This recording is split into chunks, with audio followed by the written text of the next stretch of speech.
Þá erum við komin til Frankfurt. Hvað erum við að gera í Frankfurt? Jú, við erum hérna á vegum KGM. Við erum að fara að reynslu aga glænýja Musso EV pappbílum hérna fyrir aftan okkur. Svo ætlum við líka að reynslu aga Torres Hybrid. Þetta er mild hybrid bíl, ekki plug-in. Þannig að þetta er sennilega besta hybridið sem hægt er að fá. Að mínum mati allavega hana. Hérna er fyrsti fákur dagsins. Þetta er all-wheel drive Musso EV. Fyrsta sinn sem ég sé bílinn berum augum. Alls ekki slæmur á að lita. Það má kannski geta þess að Musso og suðurkóresku þýðir nashyrningur. Þessi bíl er jafn harðgerður og nashyrningur. Þá er það í fyrsta skipti sem við opnum Musso EV og setjumst inn í hann. Ja, ekki í fyrsta skipti, ég þurfti náttúrulega að koma þessari myndavél fyrir svo ég geti talað við ykkur. En í fyrsta skipti sem ég sest undir stýri. Þá erum við búin að keyra þennan KGM Musso EV í cirka 20-30 km og eru fyrstu kynni af bílnum einstaklega góð.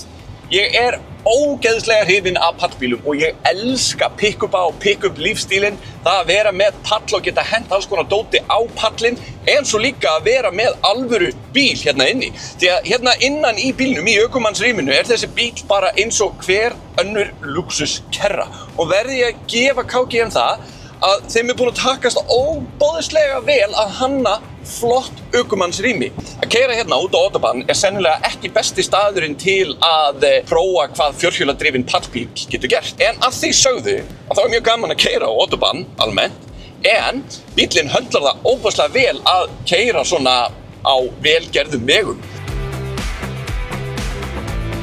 Hann Klaus hérna, hann er ástæðan fyrir því að það er gott að keyra á rafmagns pallbíl. Við erum jú á kolefnisjafna Klaus og félaga hans Rolf. Ef við værum með hestakerru eða eitthvað konar gripakerru, þá getum við mögulega dregið hann Klaus hérna aftan í KGM Musso EV. Og þegar KGM Musso EV, hann getur dregið ykkur 1,8 tonn. Klaus, du bist meine schöne Herr. Ja. Þá er komið að mikilvægt hluta þessa bíls og það er pallurinn. En við skulum byrja á palllokinu. Það er ágætlega merkilegt út af því að það getur tekið ykkur 150 kíló eitt og sér. Og taka þær fram í auglýsingapakningnum It's ideal for fine outside dining, sem að þýðir í rauninni ef þú vilt fara í eitthvað fancy lautaferð, þá getur þú tekið vin eða maka eða hvert sem þér dettur í hug, sitið aftan á þessu palloki og fengið ykkur nesti. Pallurinn á þessum bíl getur tekið ykkur 500 kíló. Það er kannski ekki neinn svakaleg þyngd þannig séð, en það sniðuga við þennan pall og fjöðrunarkerfi bílsins er það að ef þú myndir setja öll 500 kílóin á pallinn á þessum bíl, að þá myndi fjöðrunin jafna sig svo hann heldur alltaf sömu aksturs eiginleikum. Þannig að það skiptir engu máli hvort þú sért með bílinn fullaðina aftan eða algjörlega tóman, þá stendur bílinn alltaf eins og hann hefur alltaf sömu aksturs eiginleika. Afturljósin á þessum bíl eru hönnuð þannig að þau líta út eins og skiptilykil og þetta er svo harðgerður bíl. Þessi Musso EV getur farið upp 20 gráðu halla eða brekku án þess að reka nokkuð í stuðara eða neitt annað hérna á framenda bílsins. Svo er hægt að keyra niður brekku eða halla sem að eru 24 gráður án þess að reka afturenda bílsins í þann halla eða brekku. Það bætir upp þá staðreynd að veghæð bílsins er ekki nema 180 mm. Þessi tiltekni Musso EV er fjórhjóladrifs útgáfan af bílnum og hefur hann ykkur 207 hestöfl og 330 Nm að togagjafa. Dragi bílsins eru cirka 390 km pluss mínus gefið upp af framleiðanda. Svo er líka hægt að fá two-wheel drive útgáfu af þessum bíl og dregur hann einhverja 419 km uppgefið af framleiðanda. En ég meina, come on, við erum Íslendingar, við höfum ekkert að gera við two-wheel drive útgáfu af pallbíl. Það er svolítið eins og í gamla daga ef maður labbaði inn á bensinstöð og ætlaði að kaupa sér samúlblað út í maður hélt að það væri klámblað. Það er svolítið eins og að horfa á Brokeback Mountain frá sjónarhorni hestana.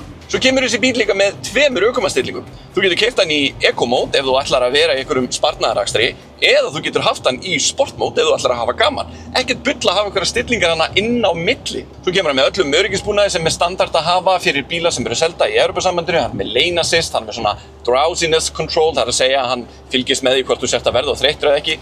Reyndar hefur hann pínu erfitt með að horfa í gegnum augun á mér, í gegnum sólgleraugun, þannig að bílinn heldur að ég sé svolítið syfjaður.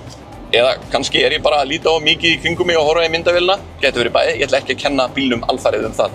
Hurðarnar eru mjúkar, þannig að þú getur haft olnbogann hérna án þess að setja með þig okkur á hörðu plasti.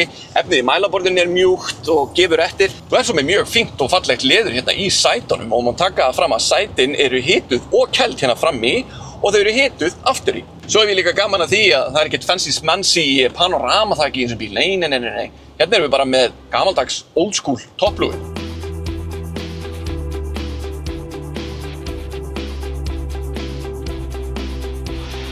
Hliðarprófallinn á KGM Musso bílnum er mjög áhugaverður. Hann er einhvern veginn svona hálf skakkur. Þið sjáu til dæmis að þessi lína hérna, hún er ekki bein ef þú berð hana saman með þessa línu hérna. Það gefur hann mjög áhugavert look. Ég veit ekki alveg hvort að hönnuðinir hafi verið með mislangar lappir eða eitthvað svoleiðis. Finnst mér þetta ljótt? Nei, mér finnst þetta áhugavert. Gefur bílnum persónuleika. Það er líka alveg ágætt að taka fram að þessi KGM Musso er ekki byggður á sama grunni og Musso Grand bílinn. Þetta eru jú vissulega tveir paddbílar frá sama framleiðanda en þeir eiga ekkert meira sameiginlegt en það. Á þessum KGM Musso EV, þetta er sami grunnur og þú finnur á Torres EV bílnum frá KGM.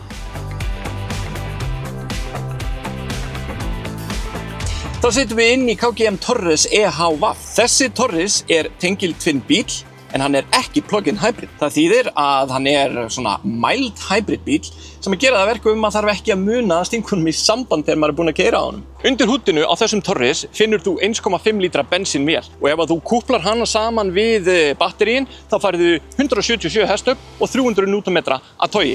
KGM heldur því fram að það sé hægt að keyra 94% af öllu því sem þú þarft að keyra innan bæjar bara á rafmagni. Og ég átta mig ekki alveg á því hvernig það er hægt ef þetta er ekki plug-in hybrid bíl. En KGM segir að sé hægt. Það má líka geta þess að hybrid layoutið í þessum KGM Torres er framleitt í samvinnu við BYD eða BYD, kínverska bílaframleiðanda. Innréttingin í þessum KGM Torres bíl er nákvæmlega eins og þú finnur í KGM Musso bílnum. Afþreyingarkerfið í Torresnum er líka sama og þú finnur í Mussonum. Hann er með sama layout af skjám, hann er með þessa 12,3 tómu skjái, með þennan eina snertiskjá hérna hægra megin fyrir ökumanninn og svo ertu með mælaborðskjáin hérna fyrir aftan stýrið. Aftur á móti kemur Torresinn með panoramaþak og gerir það að verkum að bílinn er mjög ljós og opinn og virkar eins og að sé í rauninni meira pláss inn í honum en það er í rauninni. Í auglýsingabæklingnum frá honum var tekið fram að ef þú leggur aftursætið niður að þá er búið að hanna hann þannig að það er fullkomið að koma dínu inn í hann svo þú getur notað hann sem hjólhýsi. Ef þú leggur aftursætið niður og þá ertu með einhverja 1600 lítra af plássi aftan í. Ég veit ekki hvort að það sé mikið eða lítið eða hvort að það fari vel um hann í útilegu í svoleiðis setupi en það er allavega hægt. Hönnunarlínurnar á þessum Torres eru líka allar skakkar eins og á Mussonum. En þetta er skakkt með vilja og það gefur honum mjög áhugavert look. Ég átta mig ekki á því hvort að mér finnst þetta töff eða undarlegt eða bæði. Eina sem ég veit er að þetta venst. Þetta er svona pínu eins og labba götur Rotterdam. Ef þið hafi komið þangað þá vitið hvað ég er að tala um. Þar eru öll húsin svona skökk og til hægri og til vinstri og undarlegi í laginu en þau eru byggð þannig viljandi. Svona pínu eins og KGM bílanir. Torresinn kemur líka með svona handföngum eins og Mussoinn.